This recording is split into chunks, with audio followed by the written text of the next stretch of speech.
Welcome, dear viewer. Make yourself comfortable. Dim the lights, let the day slowly fade away, and simply listen. If you enjoy this kind of content, support the channel by leaving a like and subscribing. And in the comments, tell me where you're watching from and what time it is for you right now. Sigmund Freud forever changed the way we talk about the human mind. He was born in 1856 in the Austrian Empire and became one of the most influential thinkers in psychology, literature, and culture. His ideas seemed revolutionary because he insisted that much of our inner life does not take place where we are fully aware of it. Instead, it unfolds much deeper, in hidden layers of the mind. By observing patients with strange symptoms that could not always be explained by physical causes alone, Freud gradually came to believe that human behavior was influenced by invisible forces that people themselves were often unaware of. His most important idea was the unconscious. Before Freud, many philosophers and early psychologists believed that consciousness encompassed nearly all of a person's mental life. It seemed that if a thought, memory, or desire was not directly within our awareness, then it did not possess any real psychological power. Freud challenged that assumption. While working with patients who were described at the time as suffering from hysteria and other unexplained conditions, he noticed something strange. Under hypnosis, some of them were able to recall painful events that they seemed completely unable to remember in their ordinary state. Even more striking was what happened after those memories were brought back to the surface. Their symptoms sometimes became weaker or even disappeared. A person who had been unable to move an arm or a leg for a long time might suddenly experience relief. To Freud, this was a sign that forces hidden from ordinary consciousness were at work within the mind, forces capable of affecting the body, emotions, and behavior. He imagined the human mind as a system made up of several different levels. Consciousness contains what we notice right now. Thoughts, sensations, images, sounds, and memories that are at the center of our attention. When you feel the temperature of the room, remember what you had for breakfast, or listen to these words, all of this belongs to conscious experience. But according to Freud, consciousness is only a small part of mental life. Alongside it is the preconscious, something like an internal archive. It contains memories, knowledge, and skills that are not currently in the focus of our attention but can easily return to it. If someone asks you the name of your first teacher, you may have to think for a moment, but eventually the answer appears. This means that the information was not completely forgotten. It was simply stored in the preconscious layer, waiting for the moment when it would become useful. In the same way, we do not constantly think about how to speak our native language, how to balance on a bicycle, or how to perform familiar actions. Yet that information remains available whenever we need it. The deepest level, Freud believed, was the unconscious. According to him, this is where repressed memories, forbidden desires, primitive impulses, fears, guilt, and traumatic experiences are stored. Unlike the preconscious, this material cannot simply be recalled through an act of will. It is as though the mind guards the door to it, because what lies hidden there may be too painful or unacceptable to fit into our conscious image of ourselves. The unconscious, according to Freud, does not work in the same way as logical thought. It does not follow our usual rules of time, causality, or contradiction. Events from early childhood can exist there alongside experiences from yesterday.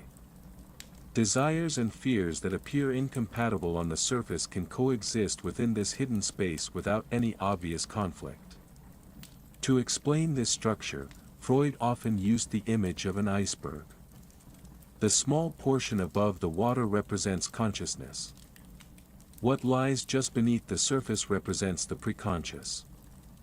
And the enormous, dark mass of ice hidden beneath the water represents the unconscious, something we cannot see, yet something that, according to this model, largely determines the movement of the entire iceberg.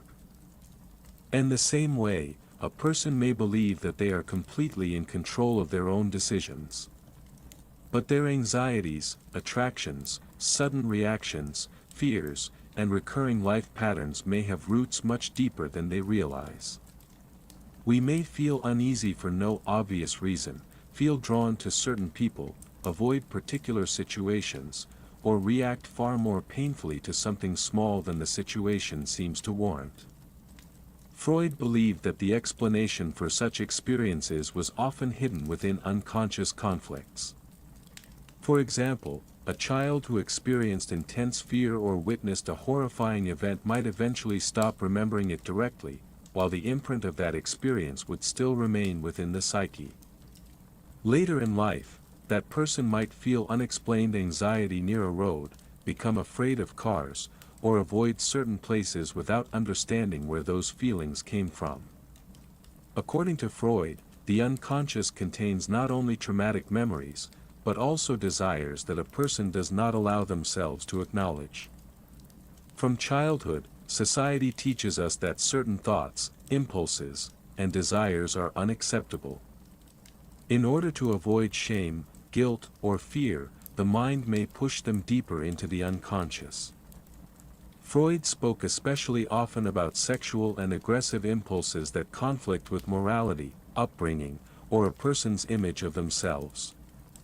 He also described what he called primary process thinking, an ancient, image-based, irrational way in which the mind operates according to the pleasure principle. Its goal is simple: to release tension as quickly as possible, obtain what it wants, and avoid pain, regardless of reality, consequences, or social rules. This, Freud believed, is how the unconscious operates in dreams. Dreams often combine several people into a single image, mix childhood experiences with recent events, and erase the boundaries between time and space. One person in a dream may simultaneously remind us of a friend, a parent, an enemy, and even ourselves. Conscious and preconscious thought work differently. They take reality, consequences, rules, long-term goals, and other people's expectations into account. Because of this, there is a constant tension within us between the desire for immediate gratification and the need to live in the real world. Freud believed that this inner struggle created many psychological conflicts. The unconscious, he argued, does not remain completely silent. It reveals itself through dreams, slips of the tongue, jokes, strange associations, and recurring mistakes. He called dreams the royal road to the unconscious because, during sleep, the mind's defenses become weaker, allowing hidden material to rise toward the surface, although usually in disguised form. Slips of the tongue, which are now often called Freudian slips, also seem to him like small breakthroughs of the unconscious. When someone accidentally says something embarrassing or inappropriate, Freud might have argued that it was not simply a random mistake, but a trace of a hidden thought or desire. Humor interested him for much the same reason. Through a joke, people can express something that would be unacceptable if stated directly. And the method of free association, in which a patient says whatever comes to mind without censoring or selecting their thoughts, was intended to bypass conscious control and reveal hidden connections between ideas. The idea of the unconscious changed the way people understood human beings. It suggested that we are not always rational creatures who make decisions based solely on clear, conscious reasoning. We are often influenced by fears, desires, memories, and conflicts that we ourselves do not notice. Our sense of having one unified and coherent self may not be as simple as it seems. Within a single person, different forces, different desires, and different ways of thinking can coexist. Sometimes they work together. But sometimes they enter into intense conflict. When such a conflict becomes too strong, a person may suffer without understanding the true source of their condition. That is why, according to Freud, the path toward healing begins with looking inward, with gradually approaching what has been hidden. Dreams held a special place in this process. Freud called them the royal road to the unconscious because he believed that during sleep, inner censorship becomes weaker, allowing repressed desires and conflicts to appear in symbolic form. His own work with dreams began not only through observing his patients, but also through self-analysis. One dream became especially important to him, the dream of Irma's injection, which he examined in extraordinary detail. Through observations like these, Freud came to the conclusion that every dream had two levels. The first was the manifest content. This is what we remember after waking up: faces, places, events, conversations, strange images, and the storyline of the dream. The second was the latent content, the deeper psychological meaning that the unconscious was attempting to communicate through those images. On the surface, a dream might appear chaotic and meaningless. But to Freud, it was a coded message from the inner world. He believed that certain patterns existed between the manifest and latent content, and psychoanalysis attempted to unravel them. In this way, a dream became more than a random nighttime experience. It became a quiet theater of desires, fears, memories, and conflicts that remained locked away somewhere deep within the human mind. Freud did not consider dreams to be simply a chaotic collection of nighttime images. For him, they were a hidden way in which the unconscious spoke to a person. In dreams, he believed, desires that seem forbidden, shameful, or unacceptable during the day can sometimes be fulfilled. But they rarely appear in a direct form. The mind seems to disguise them, transforming their deeper meaning into strange symbols, images, and stories that we later remember after waking. Freud called this process dream work. One of its main features is condensation, in which several people, emotions, or memories merge into a single image. In a dream, one figure might simultaneously resemble a parent, a boss, and a childhood teacher. In this way, the unconscious compresses complicated inner connections into a single image. Another mechanism is displacement. This occurs when a powerful emotion is transferred from something important onto something smaller and safer. A person might dream that they have lost their keys, while their actual anxiety is connected to the fear of losing their job, their status, or their sense of control over their life. In this way, the mind reduces tension by hiding the true source of the fear. Symbols also played an important role in Freud's understanding of dreams.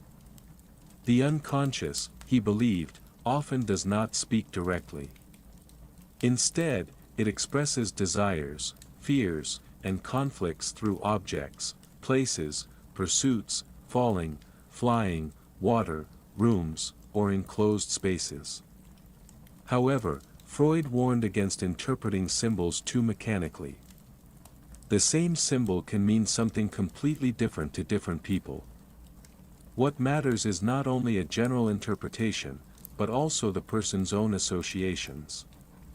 What does this image remind them of? What feelings does it evoke? What events is it connected to?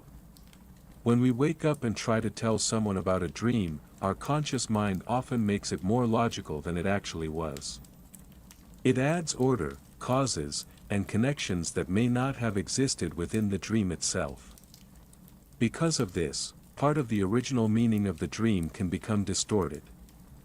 That is why Freud recommended paying attention to dreams immediately after waking, while they still retained their original strangeness and emotional intensity.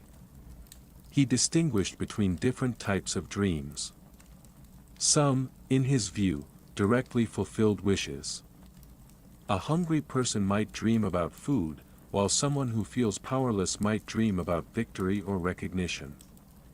Other dreams create fear and anxiety, but Freud believed that even these could have a hidden meaning. Sometimes an anxious dream could represent an internal punishment for a desire that a person does not allow themselves to acknowledge. Traumatic dreams, which repeatedly return a person to a painful experience, Freud interpreted as an attempt by the mind to master something that had once been too overwhelming and destructive. Childhood dreams were particularly important to him because desires often appeared in them in a simpler and more direct form. A child who was not allowed to have candy might dream of an entire mountain of sweets. Adults were more complicated. Upbringing, morality, shame, and social rules create stronger forms of inner censorship, which is why adult dreams become more confusing and symbolic.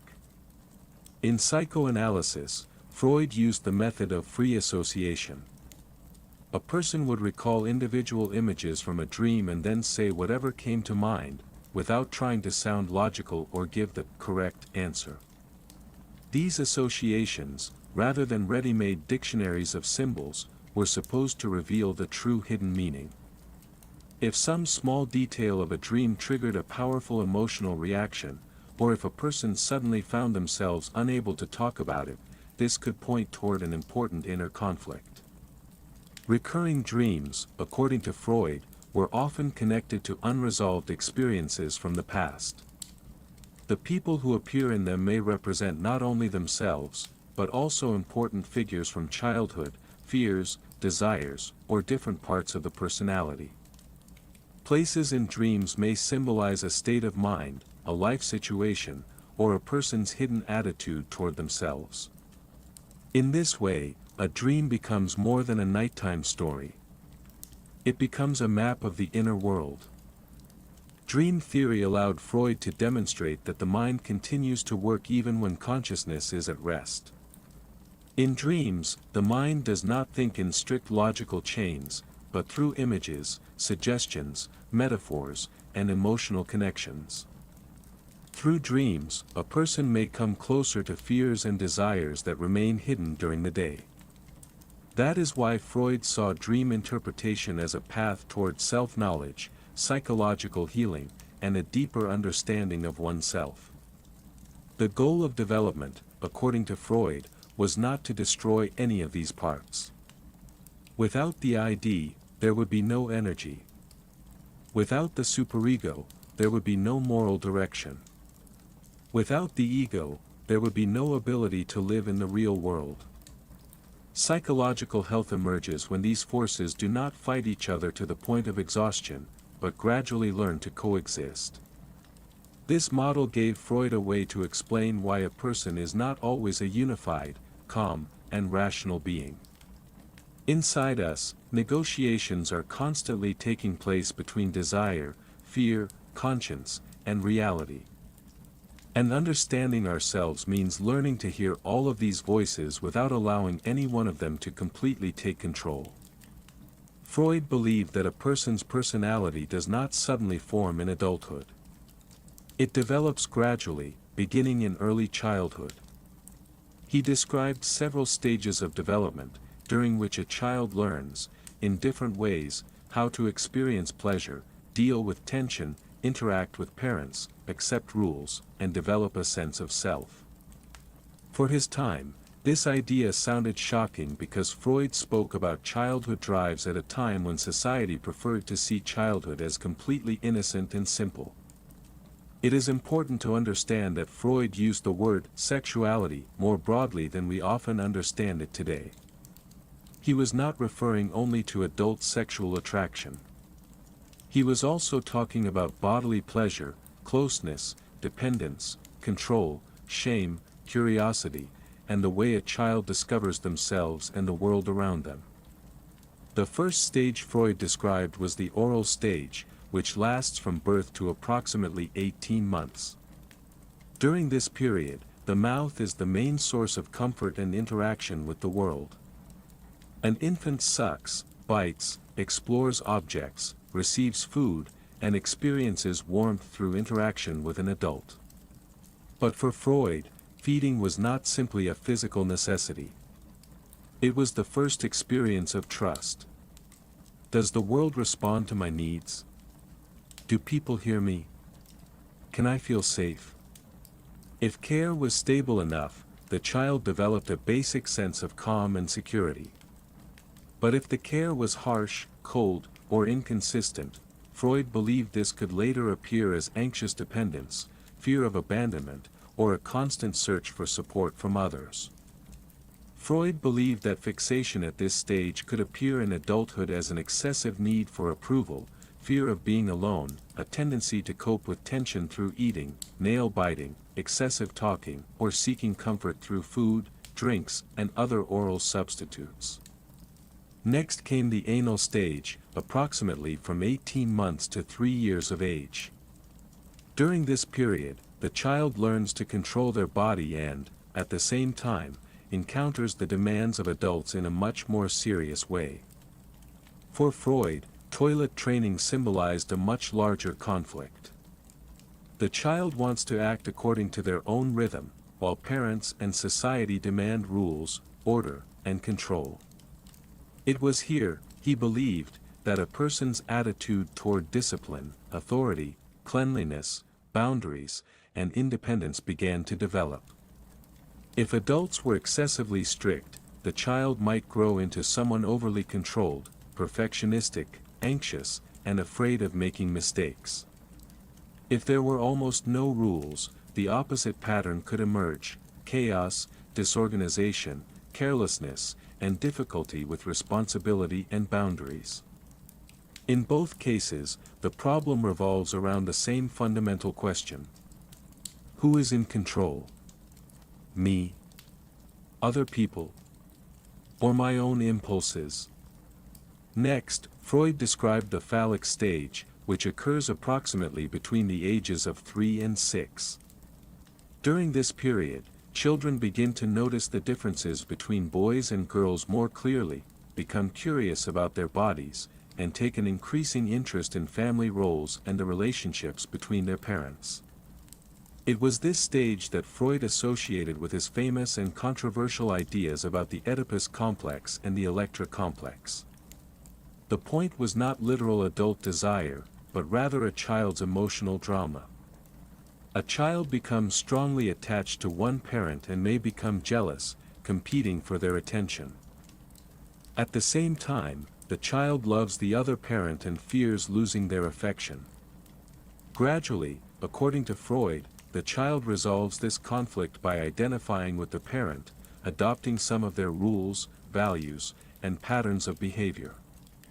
In this way, an important foundation of the superego, the inner moral voice, is formed. If this stage is completed relatively healthily, the child becomes better able to accept their identity and learn how to deal with jealousy, competition, and restrictions. If the conflict remains painful, difficulties with intimacy, guilt, authority figures, or the choice of partners may appear later in adulthood. After this comes the latency period, which lasts approximately from the age of 6 until the beginning of adolescence. Freud believed that during this time, bodily drives move into the background, while energy is directed toward learning, friendship, sports, hobbies, games, and the development of skills.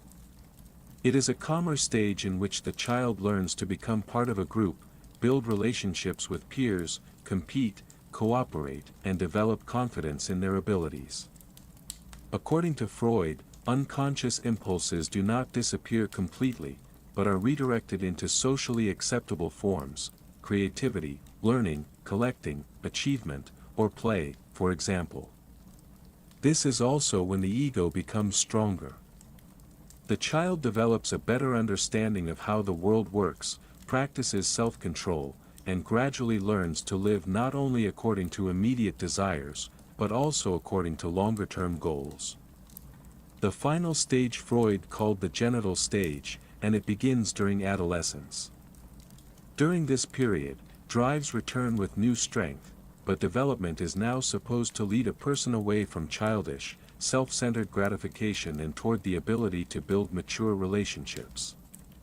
For Freud, psychological maturity meant being able to combine desire with care, intimacy with responsibility, one's own needs with respect for another person. If the earlier stages had been completed without deep fixations, a person would have a greater chance of developing emotional stability, healthy love, the ability to work and maintain friendships, and the capacity to avoid destroying themselves through inner conflicts. Today, many details of this theory are criticized, revised, or viewed more as a historical model than as an accurate scientific map of human development. But its influence has been enormous. Freud forced people to take childhood seriously, early relationships with parents, shame, control, dependence, jealousy, and hidden conflicts. He showed that adult personality does not emerge from nothing. Our habits, fears, ways of loving, reacting, obeying, or rebelling may contain traces of very early experiences that we no longer remember, yet that still quietly shape our lives. Defense mechanisms do not merely hide inner conflicts. They can influence the way a person builds relationships, makes decisions, and even chooses the people they end up with. Sometimes a person unconsciously recreates situations that once traumatized them. Someone who was abandoned as a child may choose partners who make them experience rejection all over again. Someone who grew accustomed to cruelty may unconsciously gravitate toward relationships in which familiar pain feels almost normal. From the outside, this may look like self-sabotage. But deep within the psyche, according to Freud, another process may be at work. It is as though a person keeps returning to an old wound, trying to finish something that was left unresolved. This idea is especially important for understanding recurring life patterns. A person may change partners, jobs, cities, and circumstances, yet somehow end up in a strangely familiar situation once again. They may think it is simply a coincidence. But psychoanalysis asks, why does this particular pattern keep repeating? Why does the person keep choosing similar people? Why do they once again tolerate something they once promised themselves they would never tolerate again? Why, when given the opportunity to build a healthy relationship, do they suddenly destroy it themselves? For Freud, the answer could be connected to the unconscious repetition of an old conflict. A person does not always seek what will make them happy. Sometimes they unconsciously seek what feels familiar. Even when what feels familiar is pain. That is why psychoanalysis attempted not simply to eliminate an individual symptom, but to understand where it came from. If a person constantly feels anxious, it is not enough simply to teach them how to calm down. One must ask, what exactly are they afraid of? If a person is constantly jealous, it is not enough simply to reassure them that their partner is not cheating. It is necessary to understand where the fear of loss comes from. If a person is unable to trust others, it is worth exploring when trust first became dangerous for them. In this way, the symptom gradually becomes a clue. It is no longer merely something that interferes with life. It is telling us something. This was one of the central assumptions of psychoanalysis: a psychological symptom has some kind of meaning, even if the person themselves is unaware of what that meaning is. Freud believed that the unconscious does not create symptoms randomly. It attempts to find a compromise between desire and prohibition. An inner impulse wants to express itself. Consciousness and the superego do not allow it to emerge directly. So a compromise formation appears, the symptom. It simultaneously hides the conflict and allows it to express itself in a partial form. That is why the same symptom can be both a source of suffering and a form of psychological protection. It protects the person from becoming aware of something that may be too painful. But at the same time, it forces them to pay for that protection through anxiety, limitations, or physical discomfort. Freud believed that the task of the psychoanalyst was not simply to remove the symptom. The analyst needed to understand what the symptom was protecting the person from. And when the hidden conflict gradually became accessible to consciousness, the need for the symptom could begin to diminish. This process required time. Psychoanalysis did not promise quick answers. The patient was encouraged to say whatever came to mind, even if it seemed unimportant, meaningless, or shameful. This was the method of free association. One thought led to another. One word triggered a memory. A memory triggered an emotion. An emotion triggered an image. And that image could suddenly lead to something the person had spent years unwilling or unable to talk about. Freud believed that these unexpected transitions and hidden connections were precisely where the unconscious could be observed at work. But the path toward it was rarely direct. When a person approaches a painful subject, the mind may begin to resist. It changes the subject. It forgets an important detail. It starts making jokes. It becomes irritated. It suddenly feels tired. Or it convinces itself that none of this matters at all. Freud called such phenomena resistance. Resistance is not simply a reluctance to talk. It is an unconscious force attempting to prevent something that was once repressed from reaching consciousness. Sometimes, precisely where a person most desperately wants to change the subject, a psychoanalyst might see something especially important. However, this did not mean that every pause or every change of subject necessarily concealed trauma. For Freud, what mattered was the person's overall context, their associations, and recurring patterns. The psychoanalyst had to listen not only to what the patient said, but also to how they said it. Where they hesitated. Where they laughed. Where they suddenly fell silent. Where they talked too much. Where they repeatedly returned to the same subject. Sometimes a person may insist that a certain event does not affect them at all, while becoming visibly tense every time the conversation approaches it. To psychoanalysis, this contradiction could be more important than the words themselves. It revealed the difference between what a person consciously knows about themselves and what is happening on a deeper level. Freud placed particular importance on transference. During long-term analysis, a patient may begin transferring onto the psychoanalyst feelings that are actually connected to other important people from their past.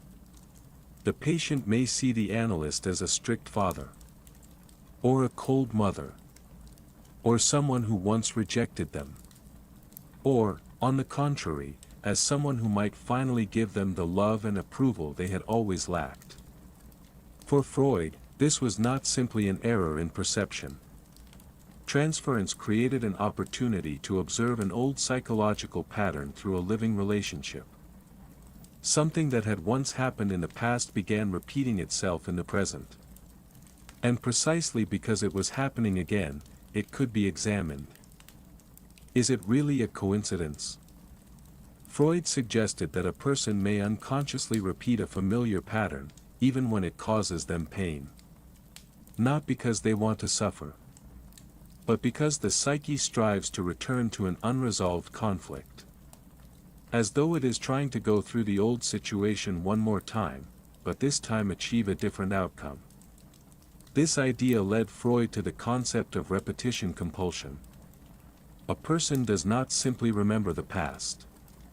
They may begin to recreate it. A child who is constantly criticized may grow into an adult who repeatedly seeks approval from strict people. Someone who was abandoned as a child may become especially attached to emotionally unavailable partners. Someone who learned to earn love may feel guilty whenever they simply allow themselves to rest. In this way, the past continues to live in the present. Sometimes a person does not even realize that they are repeating an old story. They simply think, "I'm always unlucky with people." And psychoanalysis asks, what exactly about these people feels familiar to you? This question may be much more important than it seems. Because people often seek not what is good for them, but what is familiar to them. Even when what is familiar was once painful. A child who grew up in an atmosphere of constant criticism may perceive a calm relationship as strange. There is no familiar tension. No need to constantly prove their worth. No fear that love is about to disappear. And that is precisely why stability may seem boring, cold, or even suspicious. Meanwhile, a person who constantly makes them earn love may create a powerful emotional attraction. Not because they are better, but because this type of interaction is familiar to the psyche. Freud believed that psychoanalysis could help reveal such patterns. As long as a person does not recognize the repetition, they are almost trapped inside it. But once they begin to notice it, the possibility of making a different choice appears. That is why awareness has such great importance in psychoanalysis. The problem is not always that a person has a particular desire or feeling. The problem may be that they cannot acknowledge it. Anger by itself does not make a person evil. Envy does not mean that someone is a bad person. Fear does not mean weakness. Desire does not mean that it must immediately be acted upon. But if a person categorically forbids themselves even from knowing that these feelings exist, they may begin to appear through indirect means. This is where defense mechanisms come into play again. They help the ego deal with conflicts between the ID, the superego, and external reality. One of them is denial. A person sees something obvious, but psychologically refuses to acknowledge it. For example, they may understand that a relationship has long become destructive, yet continue telling themselves, "Everything is fine between us." Denial temporarily reduces pain. If reality is too frightening, it is easier not to see it. But that does not make the problem disappear. Sometimes denial may concern not external reality, but one's own feelings. A person says, "I'm not jealous at all." But they constantly check their partner's phone. "I'm not angry." But they spend hours replaying the same argument in their head. "I don't care." But they think about that person every day. The conscious explanation may sound convincing. Yet behavior tells a different story. Another mechanism is projection. In this case, a person transfers their own unacceptable feelings onto others. Someone who feels intense hostility themselves may become convinced that everyone around them is against them. Someone who feels envy may constantly suspect envy in other people. Someone who hides their own desires may harshly condemn people who allow themselves to do the same. Projection changes the way a person sees the world. They no longer see their own inner conflict.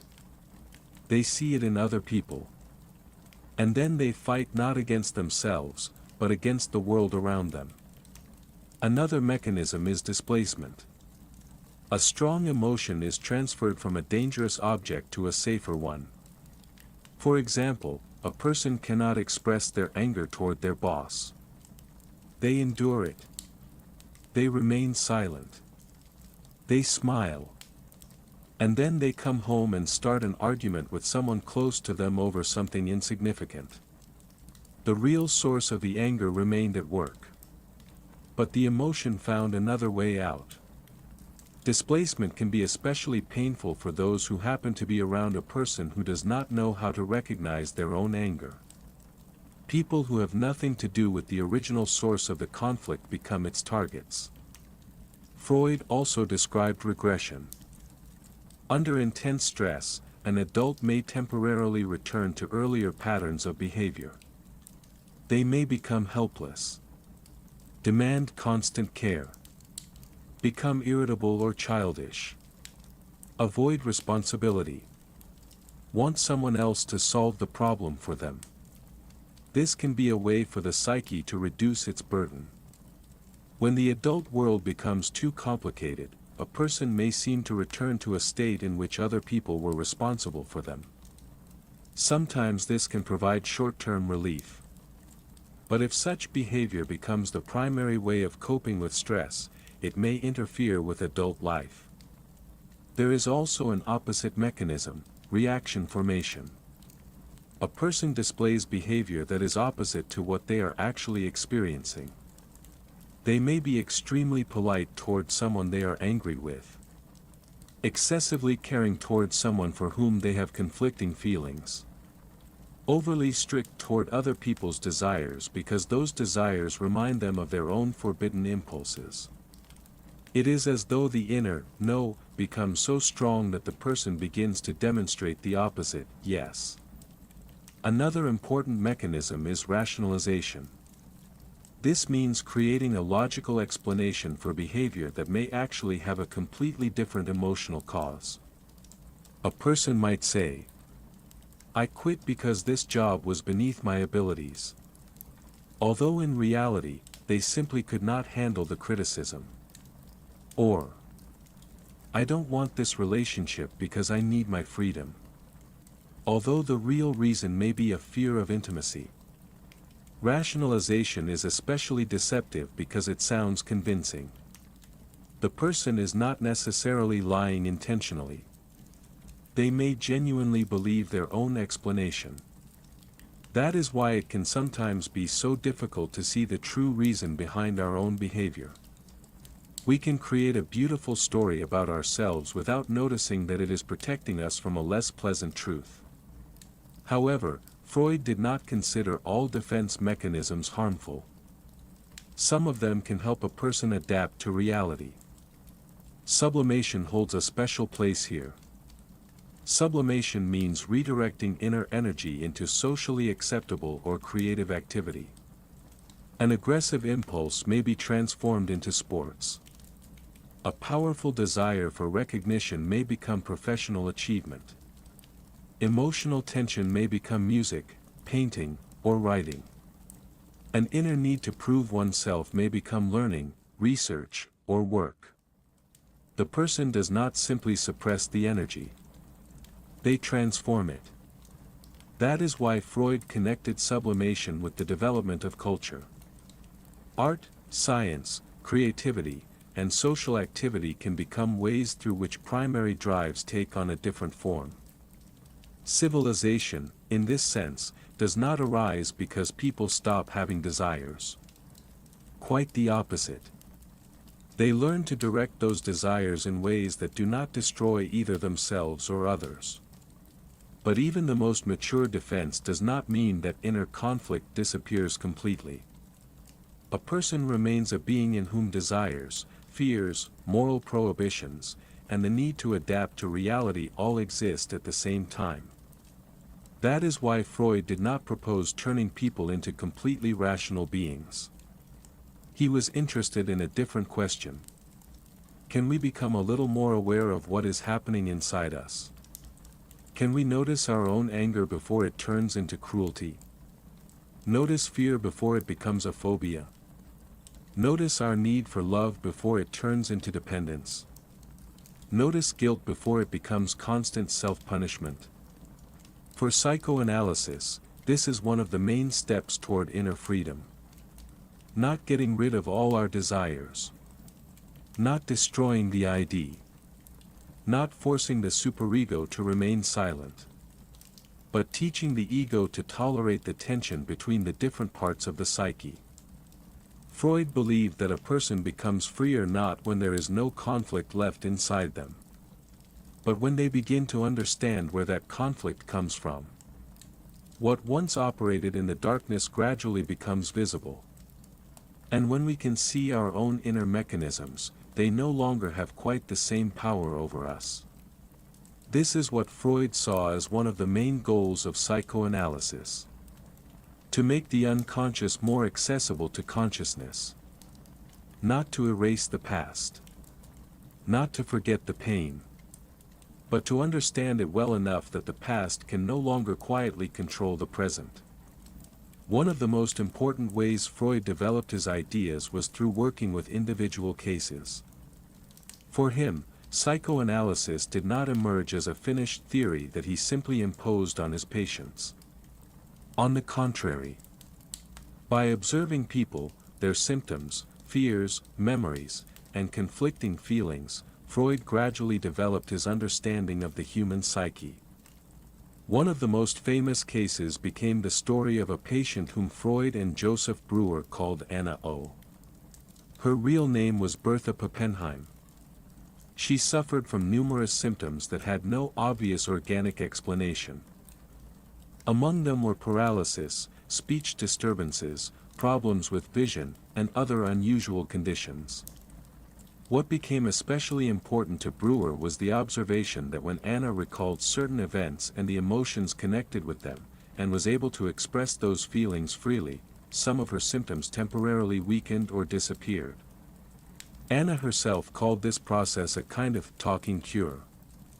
For Breuer, and later for Freud, this case became extremely important. It showed that words could affect not only a person's thoughts, but also their physical condition. The symptom no longer appeared to be simply some strange malfunction of the body. It could be connected to an experience that had found no other way to express itself. What could not be said directly seemed to return through the body. And when the hidden experience found words, the possibility of relief appeared. It was from observations like these that the psychoanalytic approach gradually developed. Treatment was increasingly understood not as an attempt simply to remove a symptom. Instead, the important questions became: what is this symptom trying to say? Why did it appear? What experience lies behind it? What feeling was the person unable to experience or express? And why did the psyche find precisely this form through which to express it? This was one of the most important changes brought by psychoanalysis.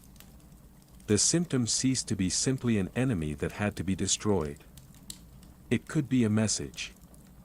A coded message that the person themselves did not know how to read. At the same time, the story of Anna O. revealed another important aspect that would later become significant for the development of psychoanalysis. Extremely powerful feelings began to emerge within the therapeutic relationship. Anna developed a strong emotional attachment to Breuer.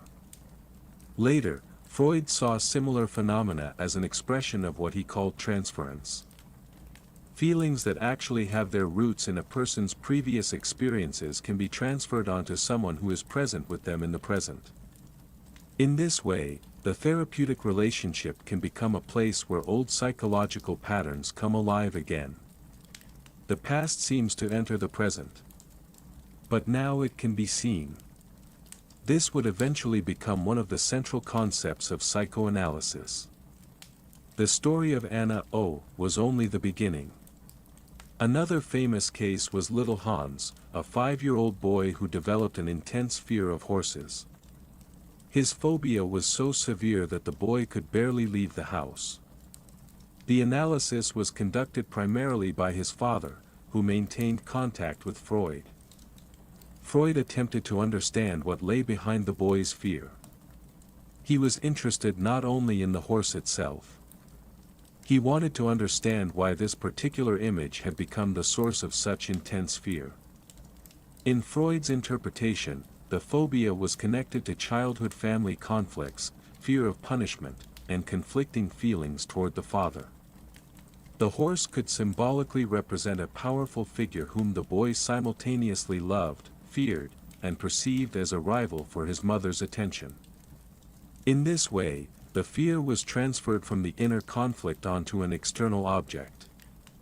The boy no longer had to directly experience his conflicting feelings toward his father. Now he was afraid of horses. And this made the fear psychologically more accessible to consciousness. For Freud, this case was important because it also showed that childhood experiences may have a much more complicated inner logic than adults realize. What a child is unable to explain in words may appear through behavior, fears, or symptoms. The next famous case was Dora, an 18-year-old girl who had a number of symptoms, including coughing, loss of voice, and fainting. Her story was connected to complicated family relationships and unwanted sexual advances from a family acquaintance. Freud attempted to explain her symptoms through unconscious conflicts, conflicting feelings, anger, and disappointment. But this case also revealed significant limitations of early psychoanalysis. Dora abruptly ended the treatment. Later, researchers repeatedly criticized Freud for interpreting her unconscious fantasies too quickly and for failing to sufficiently account for the reality of the abuse and humiliation she had experienced. And this story is important not only for understanding Freud. It shows that psychoanalytic interpretation itself can be mistaken. If a therapist is too determined to find a hidden symbolic meaning, they risk ceasing to hear what the person is saying literally. And sometimes real pain is exactly what it appears to be. Not every fear hides another fear. Not every story is a symbol. And not every trauma needs to be explained through an unconscious desire. This is one reason why the later development of psychology required a critical re-examination of many of Freud's ideas. Nevertheless, his early clinical cases remained an important part of the history of psychoanalysis. Another famous case became known as the Rat Man. He was a young lawyer tormented by obsessive thoughts, fears, and rituals. Particularly intense were thoughts about a horrifying torture involving rats. To the man himself, these thoughts could seem absurd and terrifying. But Freud attempted to trace their associative connections. He was interested in how the image of the rat was connected to other themes in the patient's life: money, debts, bodily matters, sexuality, guilt, and conflicting feelings toward his father. In this way, even a bizarre obsessive thought could acquire a certain inner logic. Not necessarily the logic of conscious thought, but the logic of an unconscious conflict. Such cases convinced Freud that a psychological symptom is not always random. Behind it may lie an entire network of associations, memories, fears, and desires. The person sees only the final result. Psychoanalysis attempted to reconstruct the path that led to it. Over time, Freud increasingly developed his ideas about human sexuality. At first, he believed that many neuroses could be connected to actual sexual trauma or dissatisfaction in adult life. Later, his attention shifted. He began placing increasing importance on fantasies, unconscious desires, and inner conflicts. His idea of childhood sexuality proved particularly controversial. To the modern reader, the very phrase may sound shocking. But Freud used the concept of sexuality in a broader sense than we often understand it today.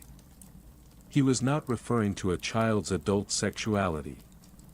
Freud was referring to physical pleasure, attachment, curiosity about one's own body, dependence on others, shame, jealousy, and the gradual development of the capacity for intimacy. He believed that these early experiences could leave their mark on a person's character, relationships, and adult sexuality. It was this idea that formed the basis of his theory of psychosexual development. At the same time, many specific tenets of this theory are now considered outdated or lacking sufficient scientific support. His views on female psychology were particularly controversial.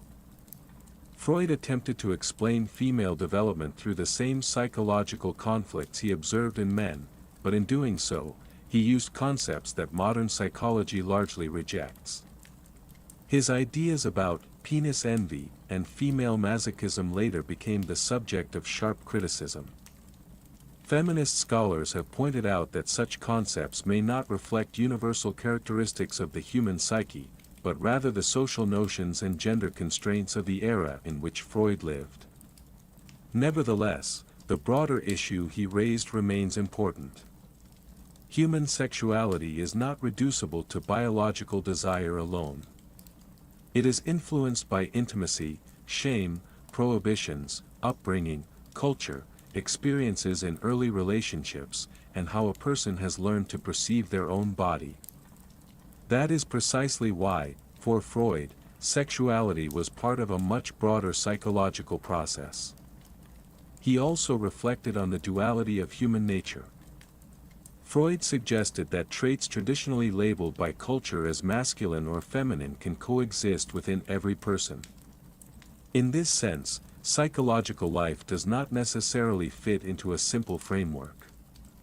A person can be both strong and tender, aggressive and caring, rational and sensitive, confident and vulnerable. When culture forces a person to completely reject part of their own experiences simply because they do not conform to an expected role, this can give rise to internal conflict.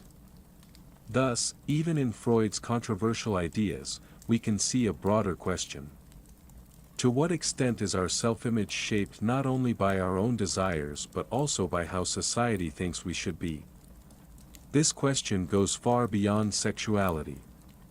It concerns identity, shyness, strength, tenderness, aggression, dependence, the need for love, and the ability to allow yourself to be not quite what is expected of you. Gradually, psychoanalysis began to extend beyond the therapist's office. Freud was no longer limited to the question of why an individual exhibits a symptom. He became increasingly interested in something else. Do the same psychological forces at work in society? How does a person behave when they become part of a crowd? Why might an individual who normally thinks critically begin to act completely differently when part of a group? Why do people willingly submit to a strong leader? Why are crowds so easily swept up in fear, enthusiasm, or hatred? Freud suggested that ancient psychological mechanisms can be activated within a group. The individual ego partially loses its autonomy. A person begins to identify more strongly with the group. It becomes important not only what they themselves want, but also what others feel and do. A leader often emerges at the center of the group. For Freud, a leader could take on the traits of a kind of parental figure. A strong one. One capable of protecting. Capable of determining who is one of us and who is an outsider. Then, group members may feel a special bond among themselves. They seem to become part of something greater than the individual. In this state, critical thinking may weaken. Emotions intensify. The need to belong grows stronger. A person may agree to things they would never agree to on their own. They may repeat slogans, imitate others, or make decisions influenced by the collective mood. For Freud, this was an extension of the very same logic he had studied in the psyche of the individual. The unconscious does not disappear when a person joins a group. It may simply begin to operate on a different level. That is precisely why psychoanalysis gradually became a way of discussing not only symptoms, dreams, and childhood conflicts. It began to address culture, religion, power, the crowd, morality, and civilization itself. Freud sought to show that society, too, is made up of people and, therefore, cannot be entirely free from those same desires, fears, prohibitions, and conflicts. What a person hides within themselves can manifest itself in large collective structures. And what society prohibits the individual from doing can return in other forms.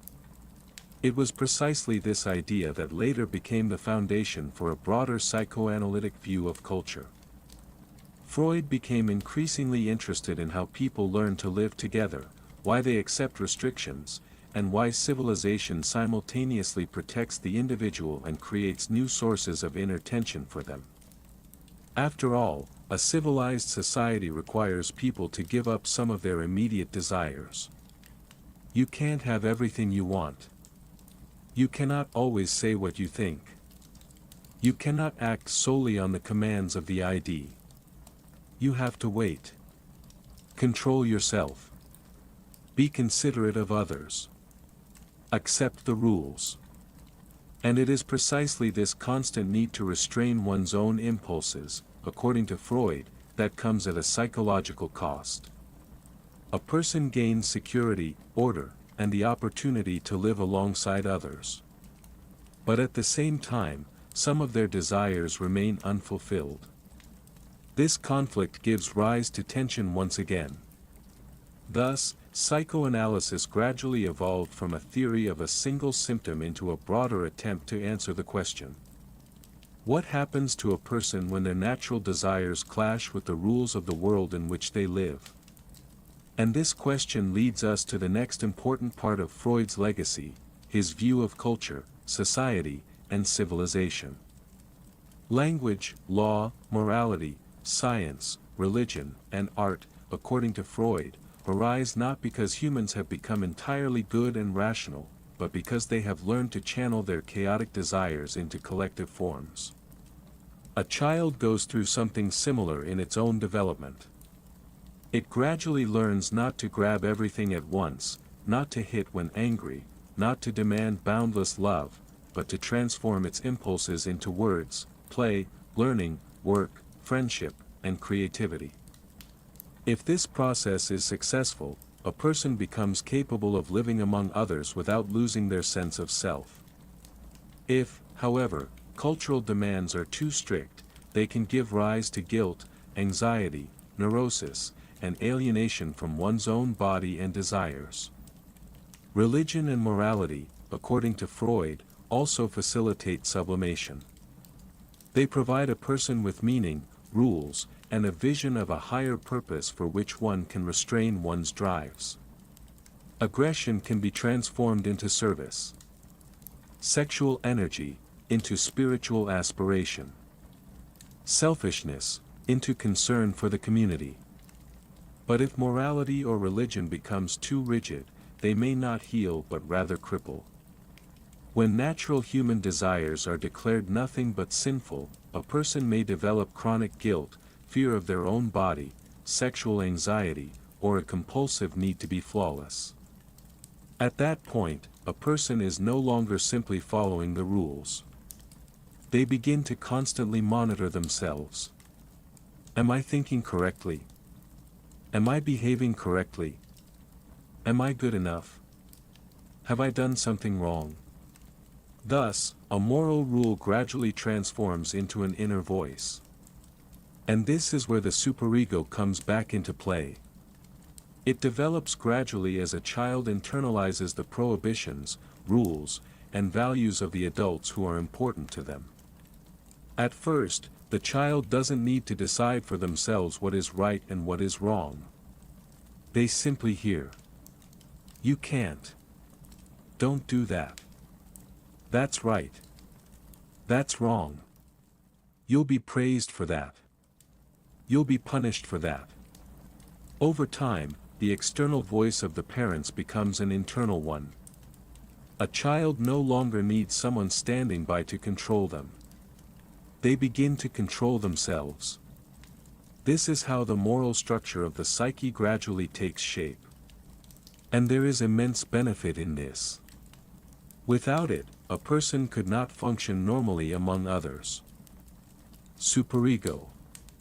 A person may feel aggression, but channel it into sports.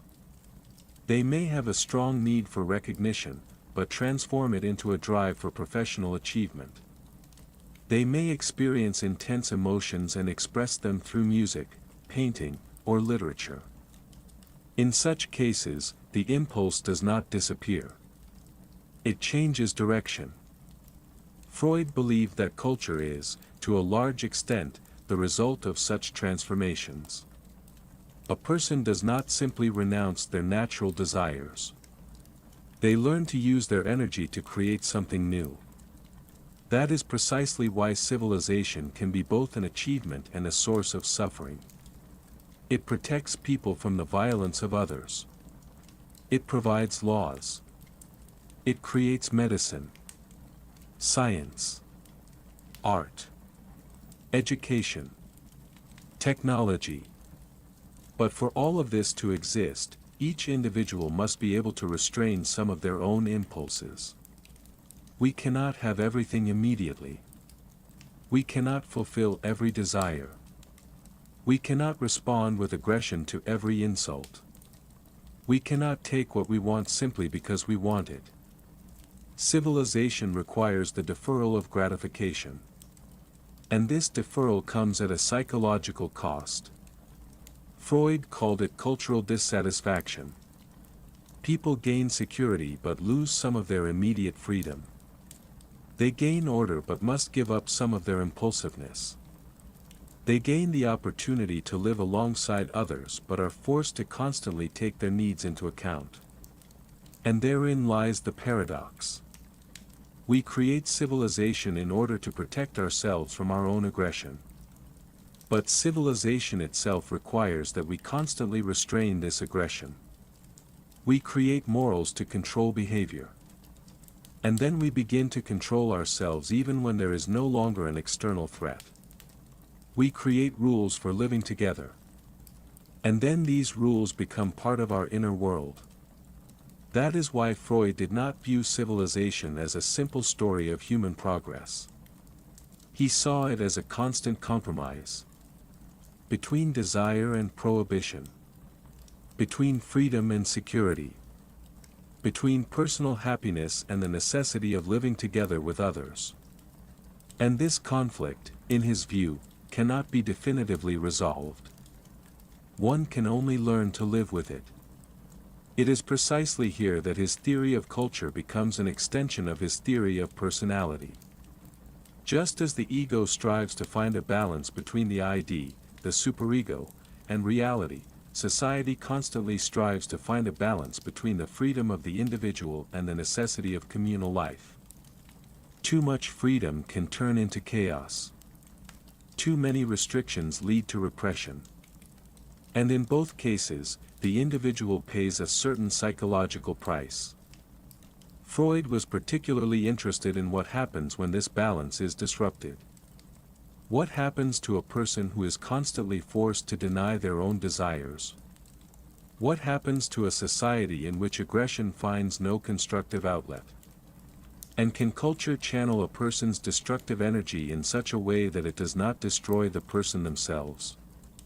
These questions led Freud to an even darker phase of his theory.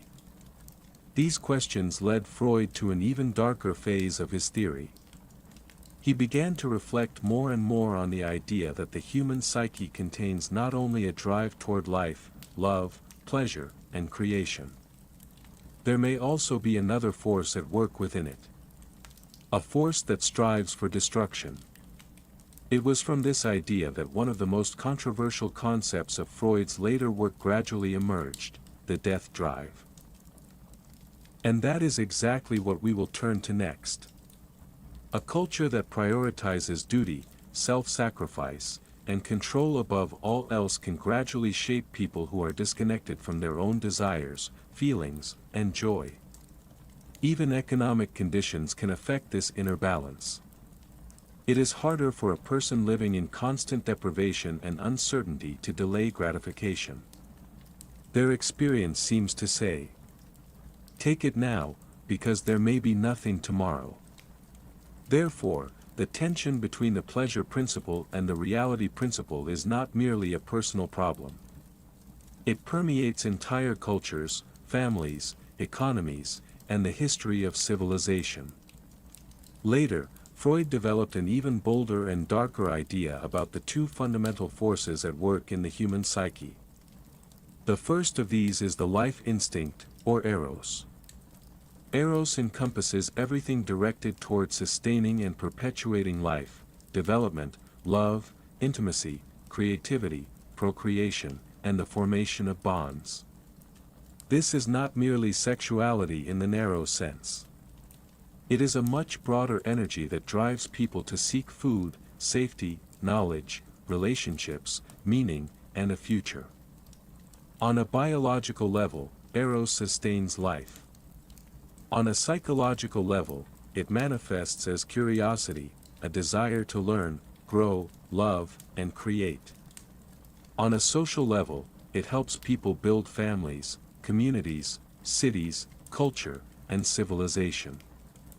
Eros strives to unite the separate into a whole. People, into relationships. Thoughts, into ideas. Colors, into a painting. Sounds, into music. Individual lives, into a shared history. In this sense, Eros is the power of connection. It's as if it's constantly saying, connect, create, continue.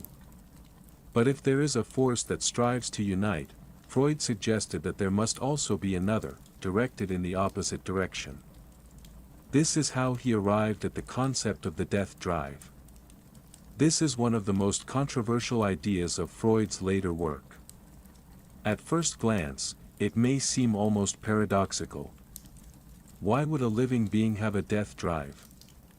Freud tried to answer this question by observing phenomena that did not fit into the simple framework of the pleasure principle. People sometimes return again and again to painful situations. They reenact the same conflicts. They repeat relationships that cause them harm. It's as if some inner force compels them to return to what they would consciously prefer to leave in the past. Freud called this compulsive repetition. A person may understand that a certain scenario makes them unhappy. But they repeat it anyway. They may change partners, but find themselves in a very similar relationship again. They may change jobs, but feel the same humiliation all over again. They may leave a certain environment, but unconsciously recreate its rules in another. Why? Freud suggested that not everything in the psyche is geared toward pleasure. Sometimes a person seems compelled to return to old experiences, even if they were painful. There may be more to this repetition than mere habit. Perhaps the psyche is trying to come to terms with something that once proved too overwhelming. Perhaps it is recreating a familiar situation, hoping for a different outcome this time. Or perhaps there is a deeper drive behind this, a drive to return to a certain state of tranquility. It was here that Freud began to speak of the death drive. He did not mean a simple desire to die. This is an important clarification. He was referring to a hypothetical fundamental tendency of a living organism to return to a state free of tension, to an inorganic state. If Eros seeks to form bonds and complicate life, then the death drive seems to seek to reduce tension, sever bonds, and restore everything to a state of calm. These two forces do not necessarily manifest separately. They can act simultaneously. A person can love and destroy, create and annihilate, to seek closeness and at the same time fear it, to want to live life to the fullest and yet unconsciously take steps that destroy that very life. That is precisely why the late Freud viewed the human psyche not merely as a struggle between desire and prohibition. It was a struggle between two fundamental forces. Eros unites. The death drive separates. Eros creates. The death drive destroys. Eros seeks continuation. The death drive, return. And a person's life can be seen as a constant interweaving of these two forces. Aggression, in this context, also takes on a new meaning. It can be directed outward, toward other people, objects, or the world. Or it can turn inward. Then a person becomes aggressive toward themselves. They constantly criticize themselves. They deprive themselves of joy. They ruin their own relationships. They turn down opportunities. They try to punish themselves. Sometimes without even understanding why. In this sense, an internal conflict can be much more complex than a simple struggle between good and bad. One part of a person may yearn for life. Another part may unconsciously move in the opposite direction. And the ego finds itself caught between them. It tries to find a way to exist in a world where desires, moral demands, reality, and conflicting inner impulses coexist. That is precisely why, for Freud, the psyche was never a tranquil mechanism. Something in it is constantly striving forward. Something holds it back. Something pulls it back. Something demands. Something fears. And something simply wants to rest. And perhaps that is precisely why people so often do not understand themselves. They may want two incompatible things at the same time. They may long for love and fear intimacy. They may want success and unconsciously sabotage their own opportunities. They may seek peace but constantly create conflicts. They may dream of change but do everything to ensure nothing changes. On the surface, this looks like inconsistency. For Freud, this could be a manifestation of a deeper inner conflict. And that is precisely why he did not consider the contradictions in human behavior to be proof that people are illogical. On the contrary, there may be a logic of its own behind the contradiction. It's just that this logic is not always accessible to the conscious mind. Sometimes we don't know why we do what we do. Sometimes we explain our actions with one reason, even though the real motivation may be different. Sometimes we even convince ourselves that we're striving for one thing, while our actions constantly lead us in the opposite direction. It is here that the central question of psychoanalysis arises once again. Who actually guides our choices? The conscious ego? The unconscious ID? The stern superego? Or, perhaps, not any single part, but the complex interplay of all these forces? Freud did not provide a simple answer. His model of the human being remained a model of conflict. And perhaps that is precisely what makes it so appealing even today. It does not say, "Here is the real reason for everything you do." It says, "There may be more going on inside you than you realize." Sometimes a person can go years without noticing their own inner conflict. They simply feel tired, anxious, empty, irritable, an inexplicable urge to escape. And then suddenly they discover that there's a whole story behind these feelings. And that story began much earlier than they thought. That is precisely why Freud paid so much attention to the past. He believed that present behavior is often a continuation of old psychological processes. We don't always remember them. We can't always put a name to them. But they can continue to influence who we love, what we fear, what we strive for, and what we run away from. Psychoanalysis sought to make these processes visible. Not so that a person could control every single thought. And not to get rid of all internal conflicts. But so that they might gain more freedom. After all, it's impossible to completely eliminate the unconscious. But we can gradually learn to listen to it better. Sometimes it speaks through a dream. Sometimes through a symptom. Sometimes through a recurring choice. Sometimes through fear. And sometimes, because of the strange feeling that you found yourself once again in a situation you've already tried to escape from. Perhaps it is at this very moment that the past makes itself known again. And then it's worth asking not only, "Why is this happening to me again?" but also, "What exactly am I trying to resolve again?" This question leads us to another important concept in Freud's legacy, repetition. To how the past can imperceptibly become the script for the future. And that's exactly where we'll continue from here. Perhaps we can't always see the cause. But we can see its traces. In our dreams. In recurring reactions. In our fears. In our relationships. In our mistakes. In the words that suddenly slip out on their own. And in those moments when we unexpectedly catch ourselves thinking, why am I doing this again? For Freud, such repetition wasn't necessarily a coincidence. A person may find themselves in similar situations over and over again. Choose similar people. Return to familiar conflicts. Repeat reactions that have already caused them pain in the past. And yet, they may genuinely not understand why all of this is happening again. Freud suggested that an unconscious process might lie behind such repetition.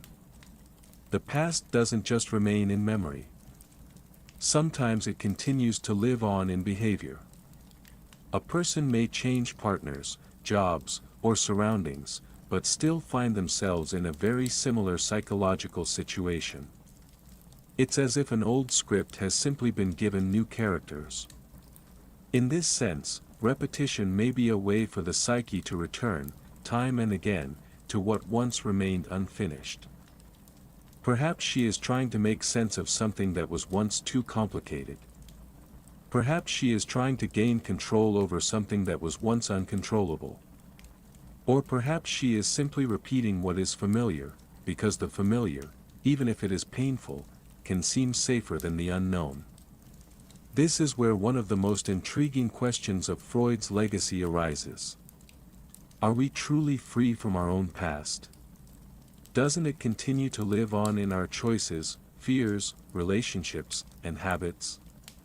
And if our past can indeed influence the present, how well do we really know ourselves? These questions have endured far longer than many of the specific tenets of Freudian theory. Many decades have passed since Freud began formulating his first psychoanalytic ideas. During this time, psychology, psychiatry, biology, and neuroscience have changed almost beyond recognition.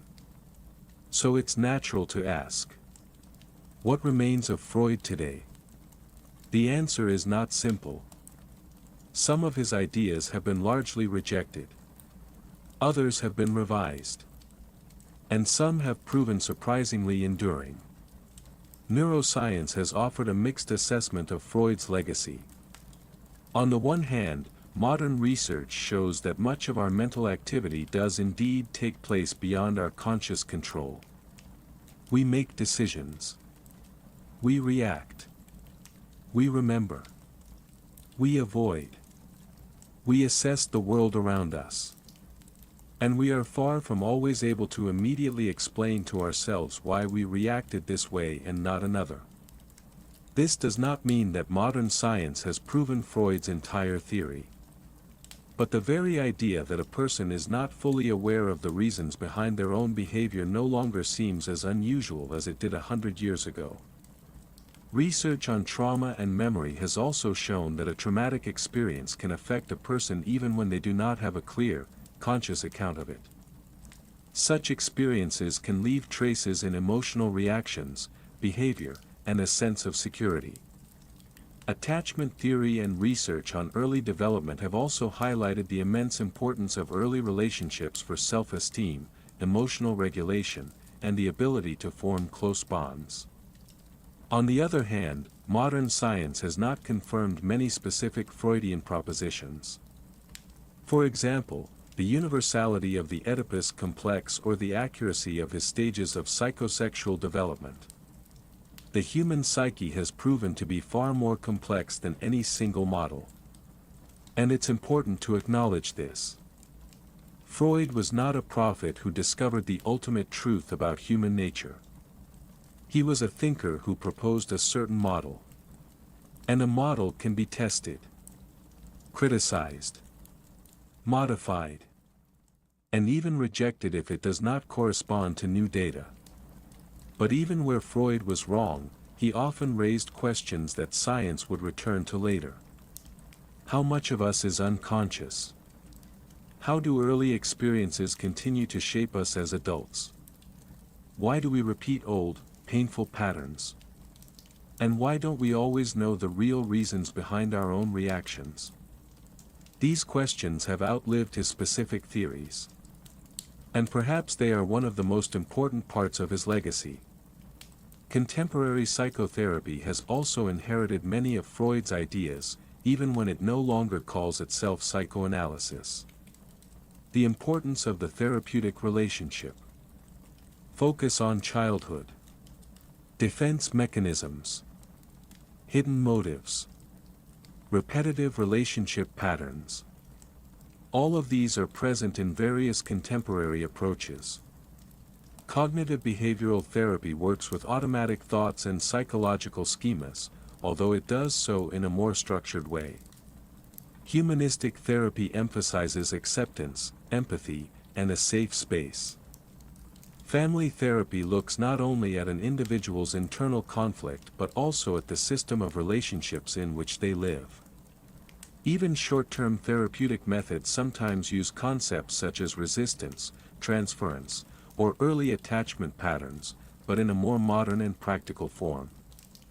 This shows that Freud did not leave behind a closed dogma. He left a language that subsequent generations have modified, criticized, and adapted to new knowledge. His influence on culture in general is difficult to overestimate. Words like the unconscious, repression, defense mechanism, projection, childhood trauma, and Freudian slip have long been part of everyday language. Literature, movies, and TV shows constantly draw on psychoanalytic themes, hidden desires, trauma, split personalities, forbidden feelings, complicated relationships with parents, and the repetition of the past. Popular culture often simplifies Freud, turning complex theories into convenient clichés.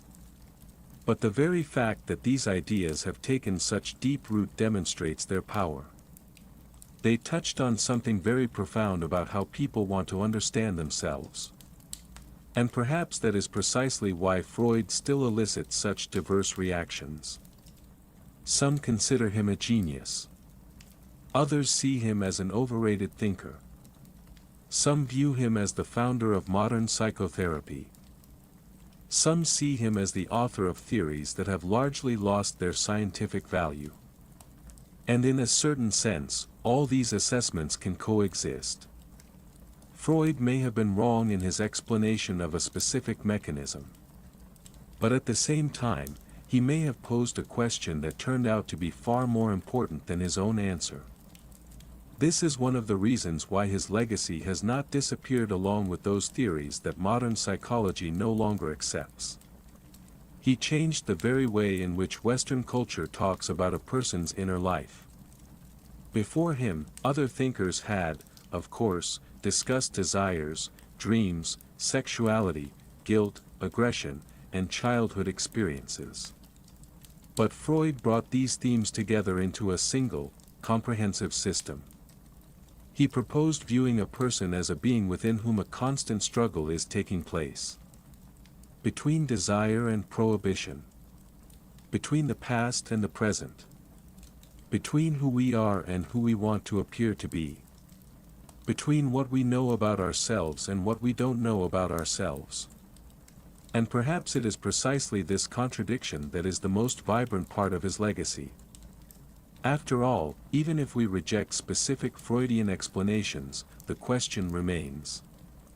How well do we really know ourselves? We may know our own name. We may remember our childhood. We may understand what we do for a living. We may know whom we love. We may have a clear idea of our own beliefs. And yet we still don't understand why a certain person elicits such a strong reaction in us. Why one loss hurts for years. Why we keep returning to the same kinds of relationships. Why do we sometimes destroy the very things we've longed for the most? Why do we sometimes know that certain behaviors are harmful to us, yet repeat them anyway? Freud would answer. Perhaps because the conscious mind is only a part of what's going on inside. And the rest continues to work in the dark. Perhaps we can't always see the cause. but we can see its traces. In our dreams. In our recurring reactions. In our fears. In our relationships. In our mistakes. In those moments when we suddenly ask ourselves, why am I doing this again? And this is where we return to the question that started this section. To repetition. To the past, which sometimes imperceptibly becomes the script for the future. But now we can look at this question more broadly. Not just through Freud's eyes, but also through the eyes of modern psychology, psychotherapy, and science. And perhaps it is precisely at this intersection of old and new ideas that Freud's true legacy is most clearly visible. But to truly understand Freud's place in the history of psychology, it is not enough to speak only of what has proven enduring in his ideas. We must also examine what has drawn the most criticism. The scientific status of psychoanalysis remains a subject of controversy to this day. Critics, notably the philosopher of science Karl Popper, argued that many of Freud's ideas are difficult to refute experimentally. If almost any behavior can be explained by an unconscious conflict, the question arises: what exactly could prove this theory to be false? After all, a scientific theory must do more than simply explain phenomena. It must allow for the possibility of its own refutation. And it is precisely here that psychoanalysis has repeatedly come under criticism. Other researchers have pointed out a different problem. Freud based a significant portion of his theories on a relatively small number of clinical cases. These were detailed observations of individual patients, but not broad, controlled studies in the sense that later became the standard in psychological science. This raised the question: to what extent can conclusions drawn from individual patients be generalized? There were also debates regarding the effectiveness of classical psychoanalysis compared to other methods of psychotherapy.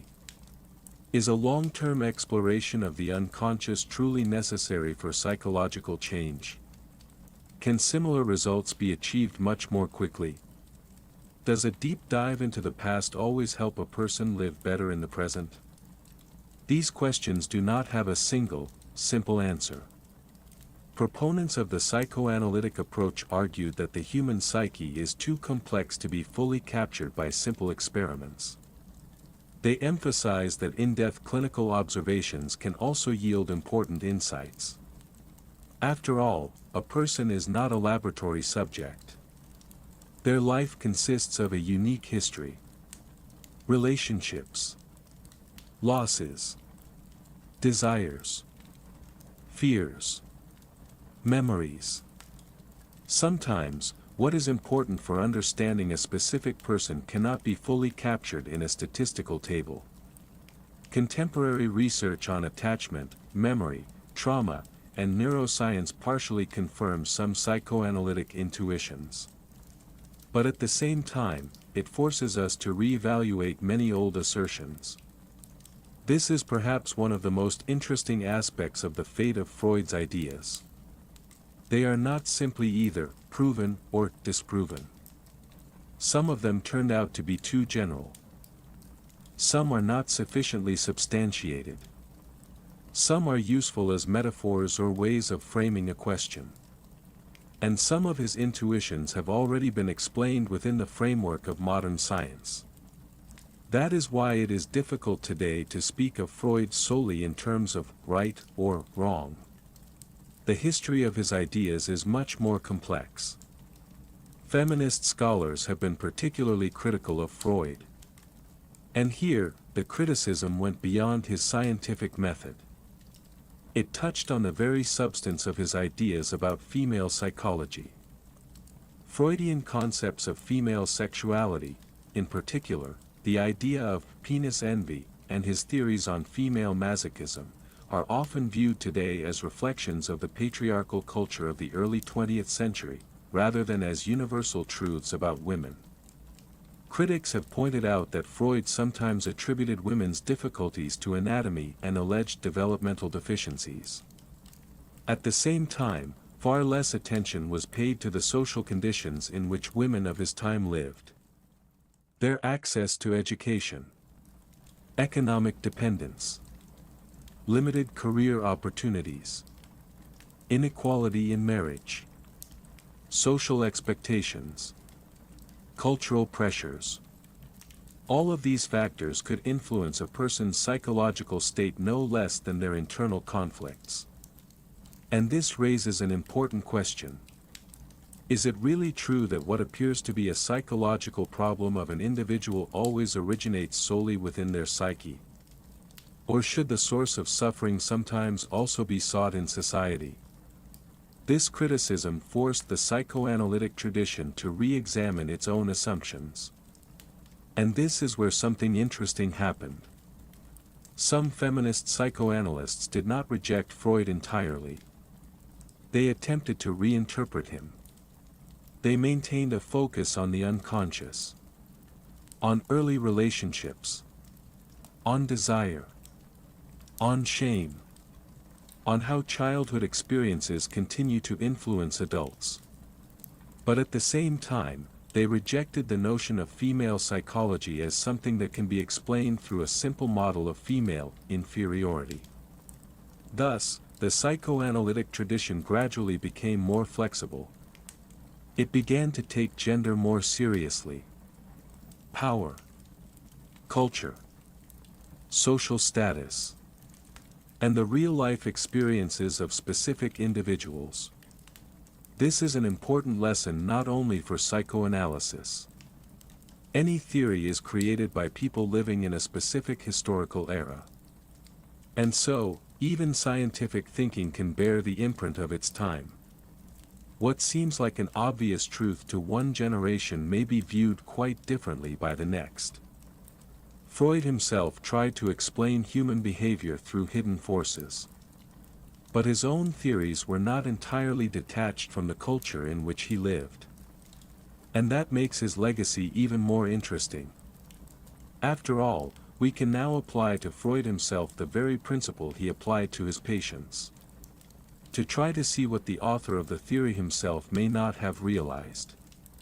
Perhaps that is precisely why the history of psychoanalysis is not just the history of Freud. It is the history of subsequent generations who constantly asked, which of his ideas should we preserve? Which should we rethink? And which should we ultimately reject? And gradually, the answer became increasingly complex. Freud was no longer the author of a complete system. He became the starting point for a multitude of different schools of thought.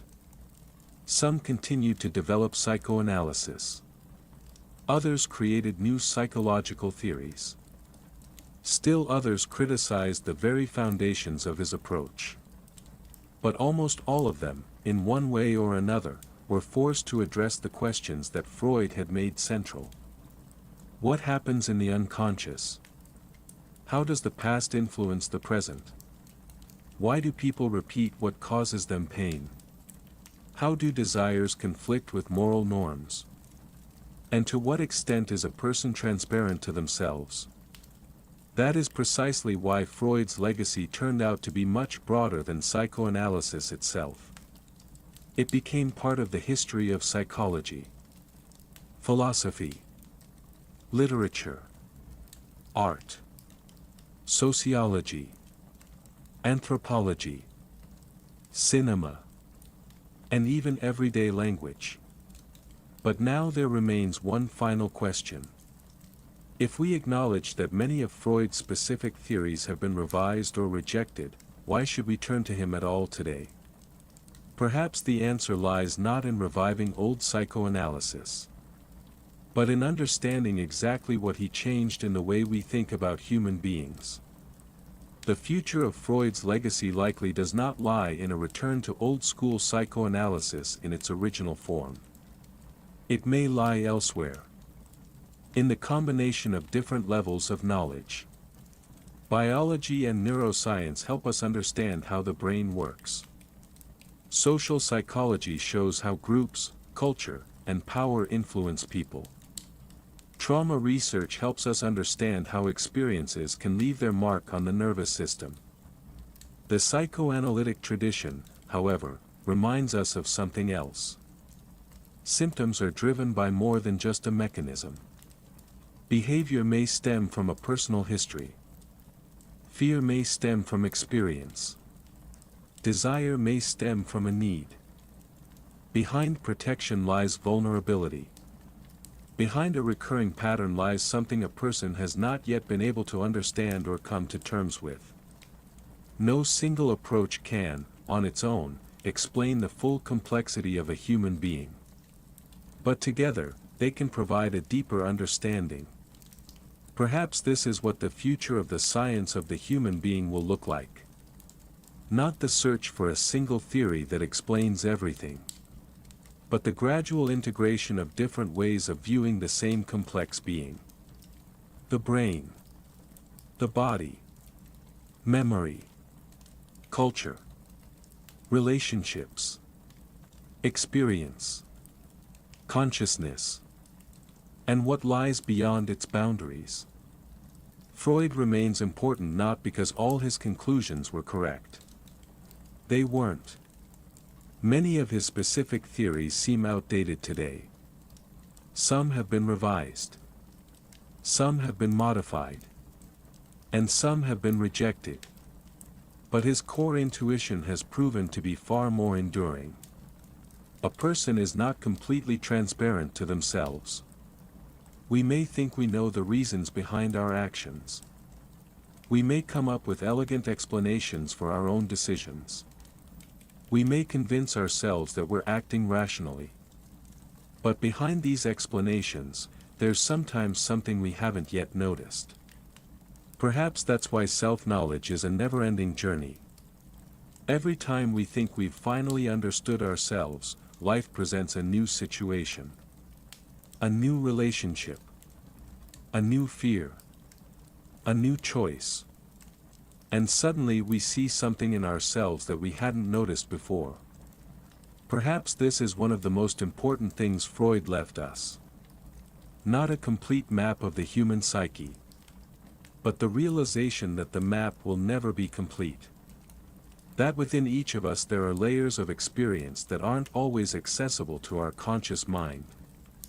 That childhood can continue to resonate in adult life. That desires can conflict with morality. That love can be intertwined with fear. That a person can defend themselves even against things they aren't aware of. And that the past sometimes returns not as a memory, but as a repetition. That is precisely why psychoanalysis does not begin with the statement, "I know what's going on with you." It begins with the question, "What's going on with you?" And perhaps this question is worth asking not only of another person, but also of ourselves. Why do we choose certain people? Why do some words hurt us more than others? Why are we afraid of certain situations? Why do we return to the very place we wanted to leave? Why do we sometimes destroy what we ourselves have created? Why do we repeat what we promised ourselves we'd never do again? And what if there really is a story behind every one of these questions? Sometimes we may not know where it began. We may not remember the moment it started. We may not understand why it still has power over us. But that doesn't mean it isn't there. Perhaps it simply speaks a different language.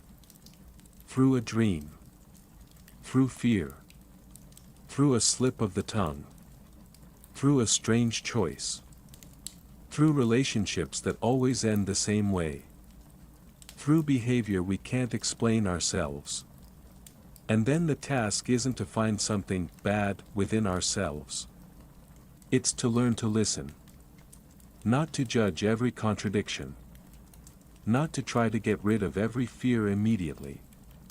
But sometimes just to stop and ask, what is this telling me? Perhaps this is where the most valuable part of Freud's legacy lies. It's not that he gave us definitive answers. It's that he taught us to take the questions we ask ourselves more seriously. What lies hidden behind our words? What are we repressing? What do we really want? What are we afraid of? What makes us repeat the past? And how much of our lives is due to conscious choice, and how much to forces we haven't yet learned to recognize? Perhaps we'll never get definitive answers to these questions. But maybe we don't need them. After all, the very process of searching can change a person. When the unknown is given a name, it no longer seems so boundless. When fear is put into words, you can talk to it. When the past becomes clearer, it no longer has to dictate the future.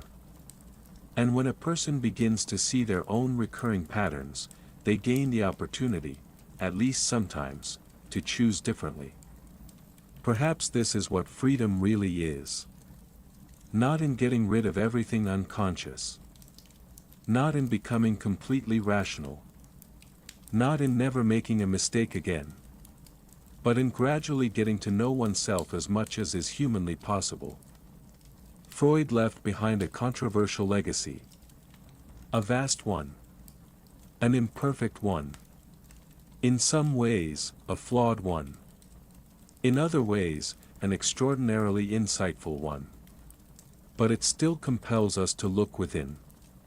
And perhaps, 100 years after Freud, the central question will remain the same. How well does a person truly know themselves? Perhaps not as well as they think. Perhaps there are still desires, fears, memories, and conflicts within each of us that we are only just learning to recognize. And perhaps self-discovery isn't the moment when we finally get all the answers. It's a long, quiet process. A gradual getting to know ourselves. With your past. With your desires. With your fears. With your contradictions. And with that part of yourself you haven't yet had a chance to see. So, perhaps when you're alone with your thoughts tonight, there's just one thing to remember. Not every thought defines you. Not every fear speaks the truth. Not every mistake determines your future. And the past, no matter how powerful it may be, doesn't have to remain your script forever. Because a person is capable of more than just repeating. They are capable of noticing. Of understanding. Of rethinking.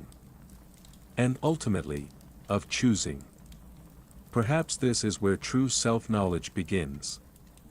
And that's where we'll leave the story of Sigmund Freud. Not as the story of a man who found all the answers. But as the story of a man who dared to ask uncomfortable questions about what goes on inside us. And perhaps we continue to ask ourselves some of these questions even today. Quietly. Alone. Before falling asleep. When there are almost no sounds around us. And when our consciousness gradually lets go of control. And our thoughts slow down. Perhaps that's when we notice what was too quiet to hear during the day. Good night.